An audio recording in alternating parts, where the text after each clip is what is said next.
खबर देंगे आपको। लाहौर हाईकोर्ट जमान पार्क के बाहर पुलिस पर हमला केस, बानी पीटीआई की दरखास्त जमानत पर समाअत। अदालत ने बानी पीटीआई की अबूरी जमानत मंजूर कर ली है। मजीद जानेंगे बोल न्यूज के नुमाइंदे अब्दुल रहमान से। रहमान, बताइए क्या तफसीलात हैं।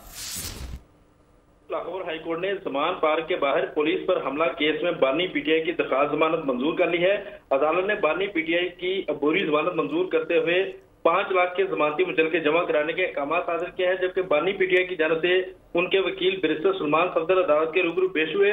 उन्होंने आगाह किया कि बानी पीटीआई इस वक्त जेल में कैद है। कैद होने की वजह से वो बुरी जमानत के लिए अदालत में पेश नहीं हो सकते, जिस पर अदालत ने रिमार्क देते हुए कहा कि कैद में होने की वजह से बगैर पेश हुए भी बानी पीटीआई की जमानत मंजूर हो सकती है। अदालत ने बानी पीटीआई की आपका तफसीलात के लिए अब्दुल रहमान। सब्सक्राइब करें और बेल दबाएं ताकि कोई खबर रह न जाए।